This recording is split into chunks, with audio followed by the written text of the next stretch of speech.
La Nouvelle-Calédonie à la dérive. Un an après les émeutes qui ont secoué l'archipel, c'était en mai 2024. Consommation en berne, destruction d'emplois massive, inflation des départs de l'île. La confiance des entrepreneurs est au plus bas. Reportage à Nouméa avec Alexandra Paget. Rayon vide, mur noirci, silence pesant, David Guyenne parcourt les allées de son centre commercial de Nouméa. Incendié il y a un an, il préside également la Chambre de commerce et d'industrie de Nouvelle-Calédonie. Selon lui, dans ses locaux détruits comme dans toute l'île, le temps semble s'être arrêté et tous les indicateurs de l'économie en état de choc sont dans le rouge. Si on prend les indicateurs de consommation, le secteur automobile, de vente automobile va très mal, le secteur de vente immobilière aussi va très mal. La consommation des ménages, évidemment, est à la baisse très largement.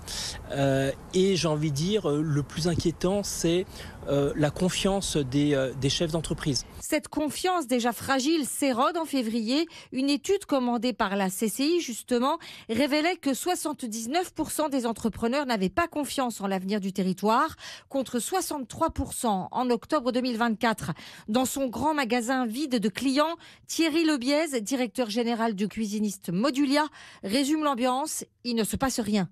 On a plein de devis de cuisine, de rénovation qui sont sous le coude, mais personne ne dégaine ou très très peu, donc c'est vraiment catastrophique.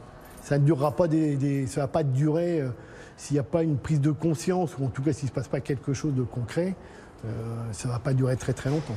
Selon la CCI, 11 000 emplois ont été supprimés depuis mai dernier et les départs de l'île s'intensifient, près de 13 000 de plus que d'arrivées sur un an fin mars.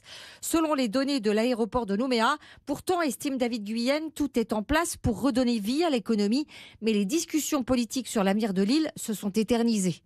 On a à peu près tous les outils qu'il nous faut pour reconstruire, c'est-à-dire que l'État a abondé dans une défiscalisation pour la reconstruction des entreprises détruites, mais l'État a aussi des outils pour la trésorerie des entreprises, mais malgré tout, ce n'est pas suffisant.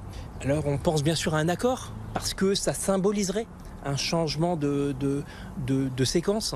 Je pense que c'est vraiment ça, il faut qu'on change de séquence. Manuel Valls vient de réunir à huis clos les délégations indépendantistes et non indépendantistes pour tenter en effet de leur faire signer un accord sur l'avenir de l'archipel. Les violences ont fait plus de 2 milliards d'euros de dégâts.